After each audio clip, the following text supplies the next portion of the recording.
The heat was a fist in the throat. July in Phoenix, even at 2 in the morning, meant the air conditioning fought a losing, rattling war against the stucco box I called home. I peeled the cheap polyester uniform off my skin. It smelled like old fryer oil and regret. 3 years. 3 goddamn years of smelling like I'd just stepped out of a grease trap because Mark said he was destitute. I dropped the uniform on the linoleum. It landed with a sticky thwack. My feet were screaming. 12 hours on them tonight. 6 at the diner. 4 doing data entry for some remote insurance company that paid 40 cents a word. I didn't sit. Sitting meant stopping, and stopping meant I'd feel the ache in my lower back, the migraine trying to drill a hole behind my left eye, and the sheer weight of knowing the electric bill was due tomorrow. Coffee. Needs to be coffee. The instant kind. I boiled the kettle, watching the steam curl up in the low, yellow kitchen light. It was the only light on in the apartment. Leo was asleep down the hall. He had a dentist appointment next week. A molar that needed work. $400 minimum. Mark hadn't sent 4 cents, let alone $400. No disposable income, Jess. He'd typed in the last email 3 months ago, avoiding the court-mandated electronic payment system. I'm living paycheck to paycheck, barely keeping the lights on. I wish I could help, but I'm literally eating ramen. Ramen. The word tasted like grit in my mouth. The kettle whistled, a high, annoying pitch that scraped against my nerves. I poured the boiling water over the brown powder in the mug, stirring it fast with a spoon that hadn't been properly dried. It tasted like ash and burnt sugar. I leaned against the counter, scrolling through my phone while the coffee cooled, not looking for anything in particular, just trying to turn my brain off. I was on the community Facebook group reading complaints about the new trash pickup schedule when the algorithm, that cruel, calculating bastard, decided to intervene. People you may know, Mark Mav Harrison. Mav. God, he'd always hated the name Mark. He tried to brand himself as Mav, Maverick, a rebel. I hadn't looked at his social media in over a year. The last time I did, he was posting filtered pictures of his beat-up Toyota and complaining about the cost of gas. It hurt too much to watch him live a lie while I counted change to buy Leo new shoes. But tonight, the exhaustion was so deep, it had burned away the self-preservation instinct. Curiosity was a scratch I had to itch. I tapped the profile. It wasn't a profile anymore. It was a production. The first thing I saw wasn't his face, but his wrist. Heavy, polished steel, gleaming gold accents, the kind of watch that cost more than my annual rent. It was resting on a marble-topped table, a blurry expanse of turquoise water and white sand stretching out in the background. The caption was short. Office for the week. Grinding. Hashtags. Work hard, play harder. Tulum life. Crypto king. I stopped breathing. The hot coffee mug felt suddenly cold in my hand. I set it down on the counter with a quiet clunk. Mark Harrison, the man who claimed poverty in every legal document filed in Maricopa County for 1,100 days, was sitting in a resort suite in Mexico, wearing a watch that could feed Leo for 6 months. My hands started to shake, not with rage yet, just the sudden electric shock of pure, undeniable proof. This was it. The 3 years of lies, the shame I felt filing for assistance, the constant fear of not making rent.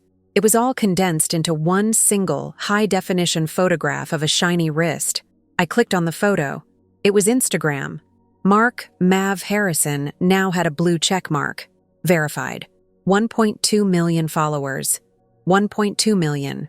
I scrolled down. My initial shock dissolved into a cold, hard focus. The kind of focus I used when I had to figure out how to stretch $50 worth of groceries into a week of meals. I went into the phone settings and turned the screen brightness up until the images were searing white. Then I hit the screenshot function. Click. Confirmation flash. I started documenting. Methodically. Like a forensic accountant. The next post was him leaning against a car. Not a Toyota. A matte black Porsche 911 Targa. The license plate was blurred, but the sheer aggressive power of the vehicle was not. He was wearing a custom-tailored linen suit, the kind that draped perfectly, not the cheap boxy cut of something off the rack. He was laughing, throwing his head back, The kind of easy, unburdened laugh that people who don't worry about utility shut-off notices make. Caption: picked up the new work rig. Speed is the name of the game. Catch me if you can. Click, click, click. I zoomed in on the reflection in the polished black paint. I could see the palm trees, the expensive landscaping of what looked like a Beverly Hills home. I zoomed in on the custom shoes he was wearing, calfskin loafers. I scrolled further back. The whole narrative changed about 18 months ago. Before that, it was the struggling entrepreneur shtick. Then, suddenly, the filters lifted and the money poured in. A post from 6 months ago. A private jet tarmac. Mark was standing on the steps, holding a glass of amber liquid. A caption that referenced a successful exit strategy and celebrating with the team. I felt bile rising in my throat. I swallowed hard, the instant coffee bitter and hot. Leo needed glasses. We were using the old taped-up pair from a year ago. I worked a job where people yelled at me if the fries were cold, and he was flying private, celebrating successful exit strategies. I looked at the comments. They were endless. King! Inspiration, bro! How do you do it? His replies were slick, polished. Hard work, faith, and knowing when to pivot. Not one mention of the son he hadn't seen in 2 years. Not one mention of the single mother he was legally obligated to support, whom he had left to navigate the bureaucracy of welfare checks just to keep food on the table. I kept scrolling. I needed to establish a pattern of income and expenditure that directly contradicted his sworn statements to the court. He was detailing his life. It was a roadmap of deception. A shot of a high-end steak dinner, Wagyu beef, wine that looked older than Leo. Caption: treating the guys after a killer Q3. A picture of him skiing in Aspen. Full designer gear, standing next to a roaring stone fireplace. Caption: chasing snow and deals. I stopped clicking screenshots when the phone warned me my storage was almost full. I had over 300 images cataloged in a folder I immediately renamed Evidence. I walked out of the kitchen and into the small, stuffy spare room where I kept my makeshift office. A particle board desk wedged between the laundry hamper and a stack of old textbooks. I pulled out the ancient inkjet printer. It was dry on color ink, but black and white would suffice. The noise the printer made was terrible. A grinding, mechanical groan, protesting the sheer volume of paper I was forcing it to process. Whir, clunk, whir. The first sheet spit out, a grainy black and white copy of the Porsche. I watched it print, page after page. The images were stark and brutal in monochrome.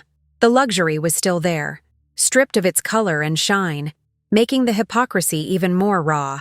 A stack of expensive lies growing on my cheap laminate desk. I opened the top drawer and pulled out the manila folder I hadn't touched in months. Inside, held tight by a rusty paperclip, were the originals.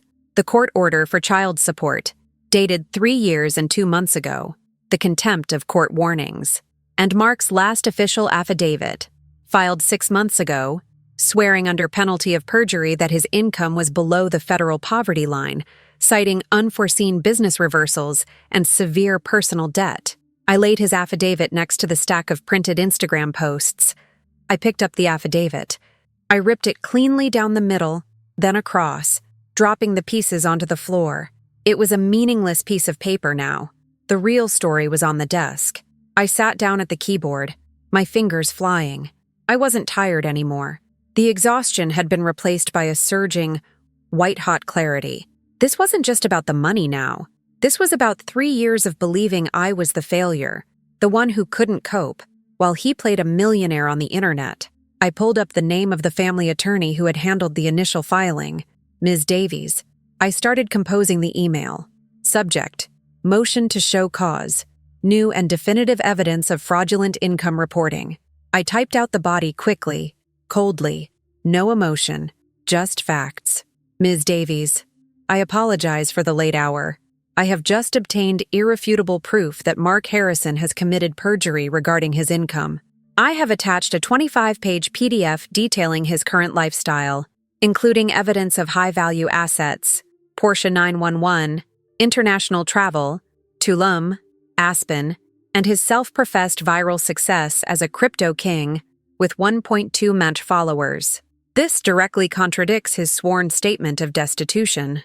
I spent another hour collating the hundreds of screenshots into a single massive PDF, labeling each one with the date and the specific asset visible. Exhibit A, Rolex watch. Exhibit B, private jet interior. Exhibit C, Aspen Ski Lodge. When I finally pressed send, the clock read 4:37 a.m. The sun was already starting to stain the horizon a pale, sickly orange. I stood up. My legs were steady now. The migraine had retreated. I felt lighter, hollowed out, but filled with a purpose sharper than glass. I walked down the hall to Leo's room. He was curled up under his thin Spider-Man blanket, breathing softly. I checked his mouth. The molar was already bothering him. He shifted and murmured something about a truck. I reached down and gently touched his cheek. Mark Harrison thought he could hide behind a cheap lawyer and a few signed lies. He thought his Instagram was just a harmless bit of performance art. He was about to learn the difference between being a maverick and being a criminal. I walked back to the kitchen, poured the cold, stale coffee down the drain, and started getting ready for the morning shift at the diner. I needed to call Davy's office at 8 a.m. sharp. I needed to make sure she understood I wasn't asking for the money anymore. I was coming for him. All of him. And I had a stack of his expensive lies printed out and ready for the judge. The cold in the kitchen was the cheap kind. The kind that seeped into your bones because the apartment building was old, and the window seals had cracked open years ago. I stood there, the drain gulping down the coffee, watching the black swirl. It tasted like ash anyway. 8 a.m. I needed to make the call. But first, I needed to look like someone who deserved to be heard. I peeled off the stained t-shirt I'd slept in, noticing the pale, stretched skin of my stomach. 3 years of grinding, of skipping meals so Alex could have the full plate, had left marks Mike never saw. He only saw the curated perfection on his phone screen. The diner uniform was hung on the back of the closet door. Pale blue polyester, the fabric already smelling faintly of burnt oil and floor cleaner. I pulled it on. It was too tight across the shoulders. I twisted my hair into a tight bun, pulling the loose strands back with cheap plastic clips. My face in the mirror looked tired, drawn tight across the cheekbones. I dabbed the worst of the purple circles under my eyes with concealer I bought at the drugstore. It didn't help much. 7:52 a.m. I walked over to the stack of printed lies on the counter. The photos. They felt heavy, solid, not like digital ghosts anymore. They were evidence, paper that could ruin a life, Mike's life. I sat down at the chipped Formica table. The landline phone, the cheap, reliable one I kept for emergencies, felt sticky in my hand. I stared at the numbers Davies' office had given me. 7:59 a.m. My heart was doing a nasty, quick flutter. It wasn't excitement. It was pure, distilled terror of failure. What if this wasn't enough? What if Mike had a lawyer slicker than mine, who could somehow explain away a private jet as a loaned asset and the $100,000 watch as sponsored content that was immediately returned? The clock flipped. 8 a.m. I pressed the numbers, my thumb shaking slightly. The line rang twice. A woman with a voice that sounded like she'd swallowed sandpaper and money answered, "Davies and Associates. How may I direct your call? Jessica Hayes. I need to speak to Ms. Davies. It's urgent. About the Miller case." There was a slight pause, the sound of keys clicking. "One moment, Ms. Hayes. I'll see if Ms. Davies is available." The hold music was classical. Fussy, high-pitched violins. It felt completely out of place in my cramped kitchen. I listened to that music for what felt like an hour, staring at the dust motes dancing in the single shaft of morning light cutting across the floor. Then, Davies' voice, sharp and professional, cut in. "Jessica? You're early. What's going on?" I took a deep breath, the air catching in my chest. "I have everything, Ms. Davies. I have the proof, the reason he's been too broke for 3 years. I didn't waste time on pleasantries. I laid out the whole ugly truth, detailing the Instagram account, the follower count, the blue check mark, the sponsored trips, the cars. I listed the cities, Dubai, Mykonos, the yacht off St. Bart's. Davies listened without interrupting. The silence on her end was heavier than the violin music. When I finished, the only sound was my shallow, uneven breathing. "You have screenshots of all this, Jessica?" she finally asked. Her voice was flat now, devoid of the practiced legal cheer. Hundreds. Printed out, dated. And I cross-referenced the brand deals. I found the press releases. He's not a starving artist, Ms. Davies. He's a brand ambassador. He's making 6 figures. Easy. And he filed an affidavit with the court stating he made $18,000 last year. Davies inhaled sharply. Jessica, if this is accurate, we are no longer dealing with a simple enforcement issue. We're dealing with perjury. Lying to the court. That's contempt. That changes everything. Good, I said, the word coming out hard and cold. I want him to pay for the contempt, not just the back support. I want him to hurt like I hurt every time I said no to Alex because Mike was playing millionaire in Bali. Bring them in. Right now. I'll clear my 9 o'clock. Don't go to the diner. This is more important than pancakes. I hung up, the small click echoing in the sudden silence. I didn't feel relief yet, just a tight metallic taste in my mouth, like I'd been chewing on pennies. I grabbed the thick manila envelope in my purse. I wrote a quick, cryptic note for Alex's sitter, emergency appointment, back ASAP, and left the apartment. Davy's office was downtown, in the tallest building I had ever been in. The marble in the lobby was freezing even through the soles of my worn sneakers. Her actual office was on the 32nd floor. It smelled like expensive leather and air conditioning. Everything was glass and chrome. It felt alien. I sat opposite her large mahogany desk, the envelope clutched in my lap. Davies was sharp. A woman who wore tailored suits that looked like they cost more than my car. She didn't waste time. Lay it all out, Jessica. I dumped the photos onto the desk. The stack was thick, messy. They told a story of ridiculous, deliberate wealth. Davies picked up the first one. Mike shirtless, leaning against the rail of a yacht, the Caribbean sun blinding everything. He had that stupid, vacant influencer smile. She flipped through them quickly, her expression hardening with each click of the glossy paper. A photo of him driving a classic Porsche through the desert. A photo of a watch the size of a dinner plate, captioned, "Thanks, a luxury, timepieces for the collab." She paused at the shot of the rented penthouse in Miami, the whole city glittering behind him. "This is conclusive," she murmured, pushing the entire stack back toward me. He declared poverty to the state while documenting a life of obvious excess for millions of strangers. He didn't just fail to pay, he defrauded the court to avoid payment while flaunting his income. Can we prove the income, though? Not just the trips. We don't have to. Not yet. He just has to prove the lack of income, which he already failed at. We file an order to show cause for contempt of court immediately. We submit these photos as Exhibits A through ZZ. Then, we subpoena the specific brands tagged: Luxury Timepieces, Nomad Travel Group, the Energy Drink Company. They will have to provide the contract details and payment history under oath. She leaned back in her chair, the leather creaking softly. "This is going to be messy, Jessica. He's going to panic. He's going to delete everything. But it's too late. We have the paper trail, and more importantly, the court has his fraudulent declaration already on file." The relief finally hit, but it wasn't the sweet, cathartic release I'd imagined. It felt like vertigo. I just nodded, unable to speak. "We file this afternoon. The judge will issue a summons. He will have 30 days to respond, and the hearing will be set shortly after. Prepare yourself, Jessica. The next few weeks are going to be a vacuum of waiting." Davies was right about the vacuum. The world didn't stop because I had filed paperwork that could send my ex-husband to jail. I still had to work the morning shift at the diner, smelling like French toast and old grease.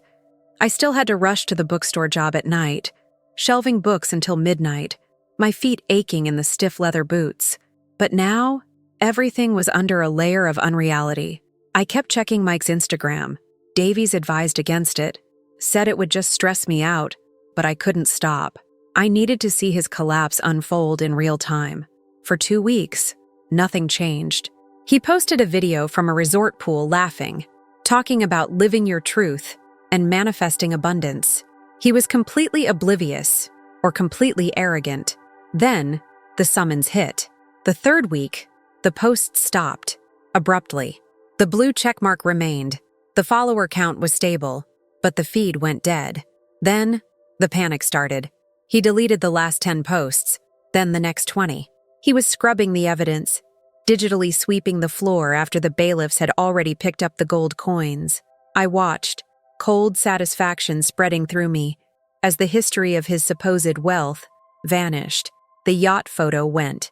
The Porsche video went. Finally, the account went private. Too late. I had the paper. The waiting was the worst.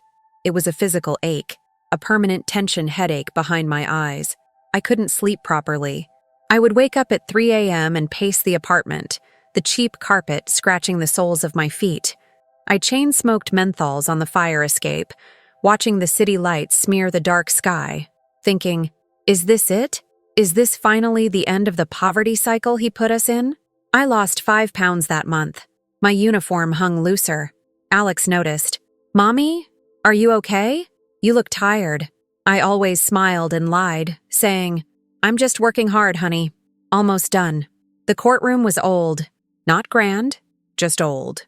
Heavy oak paneling that swallowed sound, smelling faintly of dust and disinfectant. It was the end of September. The air outside was turning crisp, but inside, the ventilation system hummed loudly, creating a stifling, artificial warmth. I sat at the petitioner's table next to Ms. Davies. She looked impeccably calm, dressed in a charcoal gray suit, her silver pen balanced perfectly on a yellow legal pad. Mike was already there. He was sitting at the respondent's table with his lawyer, a man in a cheap suit who looked sweaty and nervous. Mike himself looked smaller.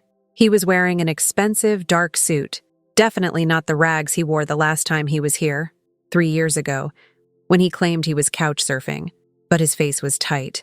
The influencer glow was gone. He looked like a man who hadn't slept, whose skin was breaking out with stress acne. He refused to look at me. He stared straight ahead at the bench, occasionally whispering frantically to his lawyer, who kept shaking his head, rubbing his temples. Davies leaned over. He knows we have him. His lawyer tried to negotiate a settlement yesterday.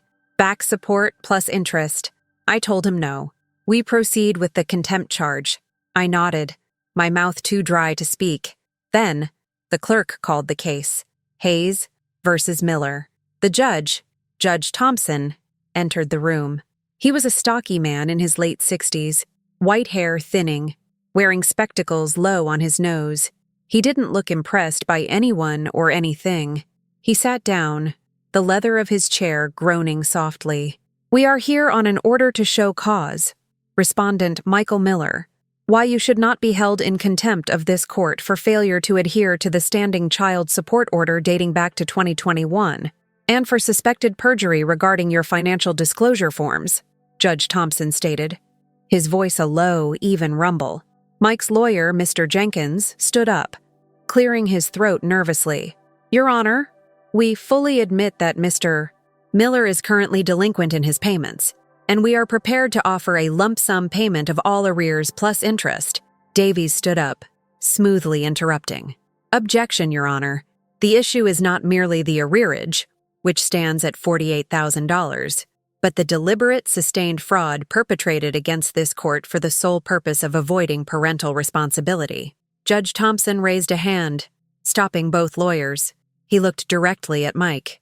Mr. Miller, you filed an income affidavit with this court on January 15, 2022, stating your gross annual income was $18,250.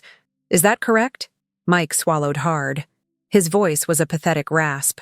Yes, Your Honor. And you reiterated this status in subsequent filings, claiming extreme financial hardship, correct? Yes, Your Honor. Judge Thompson picked up a folder from his desk. It was the manila envelope I had brought to Davies. The thick one. Ms. Davies, please present your evidence concerning Mr. Miller's extreme financial hardship. Davies approached the bench, handing the clerk a binder filled with the glossy printed photos. Your Honor, Exhibit A is a photo posted by Mr. Miller on social media on February 3, 2022, less than 3 weeks after he filed the poverty affidavit. It shows Mr. Miller on a private yacht off the coast of St. Bart's, wearing a watch valued at approximately $50,000. Exhibit B is a press release from that trip, identifying Mr. Miller as a prominent digital brand strategist.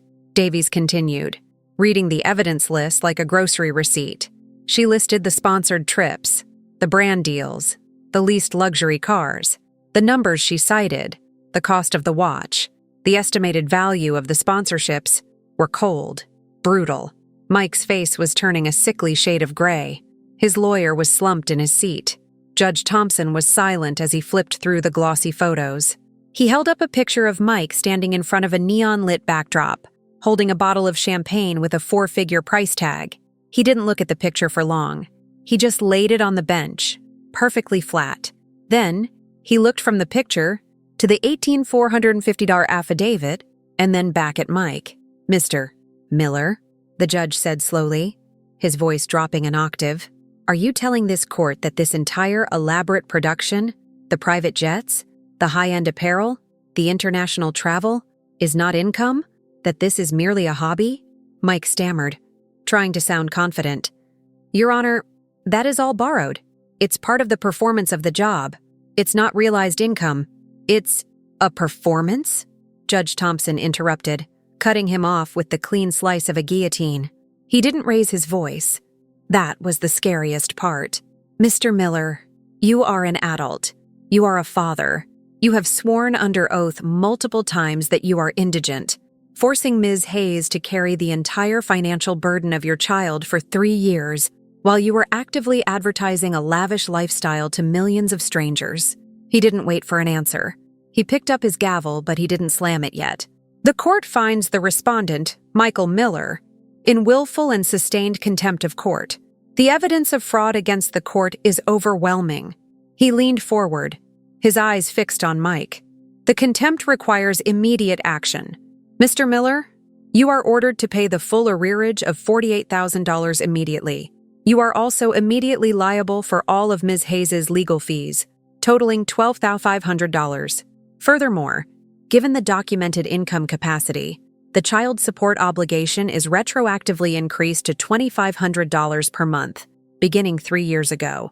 The total outstanding balance due to Ms. Hayes is to be paid within 72 hours, or you will be remanded into custody." Mike finally broke his composure. 72 hours? "Your Honor, I don't have that kind of cash liquid."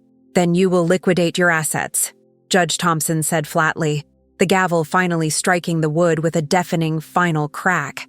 The sound vibrated in the tight silence of the courtroom, a thunderclap of consequence. "This court does not tolerate fraud, Mr. Miller, not when it affects the welfare of a child." He stood up, his robes swishing. "If the full payment is not registered with the clerk by 9 a.m. on Friday morning, a warrant for your arrest will be issued for failure to comply with a court order. Next case." The judge turned and walked out of the room. The air rushed back in. Mike was sitting there, his face pale and slack. Mr. Jenkins, his cheap lawyer, was already gathering his papers, clearly abandoning ship. Davies turned to me, a small, satisfied smirk playing on her lips. "He's going to have to sell the Porsche, Jessica. Maybe the watch, too." I looked at Mike. He finally lifted his head, his eyes meeting mine across the empty space of the courtroom. There was no arrogance left, just raw, naked terror. He had manifested his abundance, and now, the reckoning had arrived. He mouthed something across the distance. It looked like, "I'm sorry." I didn't smile. I didn't nod. I didn't feel triumph, only exhaustion. I simply stood up, grabbed my bag, and walked out of the courtroom, leaving the shattered influencer sitting alone in the cold silence of the oak-paneled room, trying to figure out how to sell a lie for enough cash to stay out of jail.